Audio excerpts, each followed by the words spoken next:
Hey guys, welcome back to another exclusive podcast from IronFX.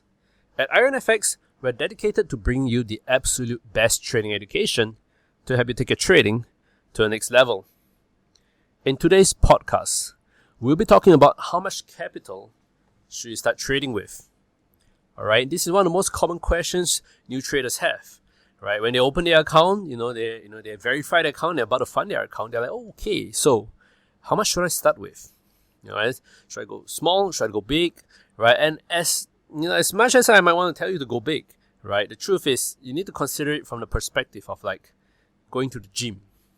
Okay, if you were to go into the gym, right, let's just say doing dumbbells, right, you go to the dumbbell rack and you're like, okay, let's do dumbbells today. You're not gonna, you ultimately want to lift the heaviest dumbbell, or want to lift the heavy dumbbells, right? But you will start small first. You don't go for a 30 kg dumbbell and try to do bicep curls, right? Your arms won't even move, all right? Or you might end up actually even hurting yourself, right? You probably want to go small, go with 5, 8, 10 kg, right? Slowly train that weight, slowly train your muscles, right? This is the same thing as trading, right? Train your confidence, train your psychology, especially a trading psychology, because losing 1% on $1,000 is very different from losing 1% on $100,000. Okay, one of it you can shrug off maybe. Another one, keep you up all night. Okay, so that's the thing about trading. You don't want to jump right into the deep end of the pool. You don't want to go for the heaviest weight. You want to start small and build your confidence. And if you can do it with $100 account, over time, you can do it with 1,000. Then you can do it with 10,000. Then you can do it with 100,000. But don't bother trying to go for a $100,000 trading account if you can't even do it. You can't even be profitable with a $100 trading account. Okay. So and then another thing that we need to consider is on how much capital you should start trading with is the trading style that you have. All right.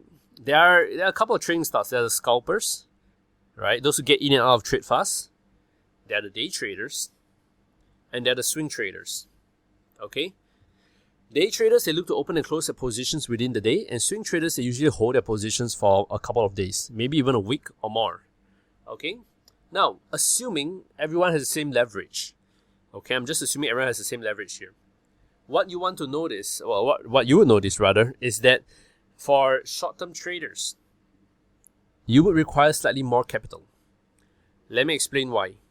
Okay, imagine you have a trading strategy that as a scalper, you have a 10 pip stop loss, right? And you're risking 1% of your account. Maybe you need to in this example, you need to open 10 lots, right? 10 pip stop loss times 10 lots is 100. Let's talk about 100 units, all right?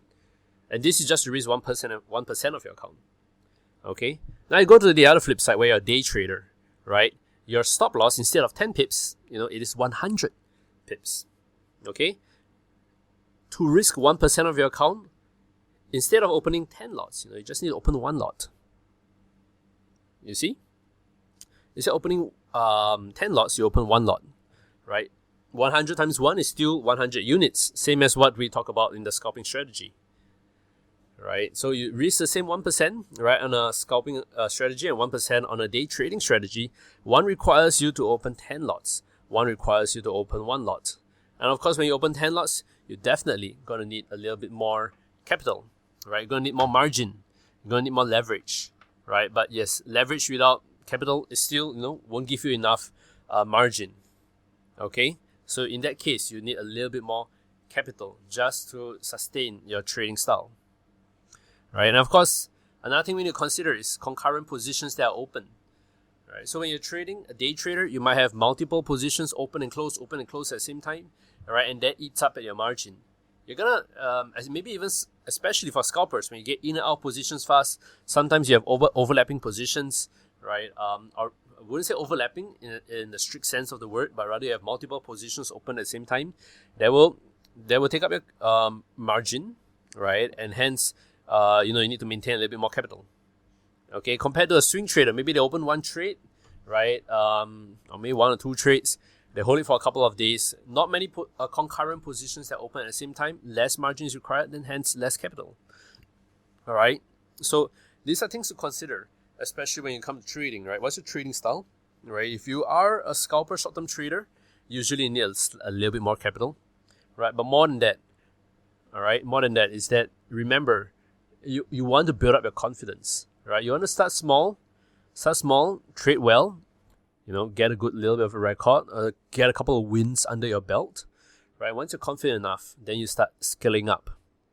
All right, so back to the question, how much capital should you start trading with? Start with a small amount that you're comfortable with. Okay, build up those muscles, build up those trading psychology, psychology strength, right? And only when you're confident enough and only when the results show itself, then you start scaling up. All right, don't go for the deep end, don't go for the heaviest weight and end up hurting yourself. Okay? Anyway, guys, that's it from me for today's podcast on how much capital you need to start trading with. All right, do remember to subscribe to our podcast. As here at IronFX, we're dedicated to bringing you the very best trading education to take your trading to the next level. Until then, stay safe, trade safe, and peace out, guys.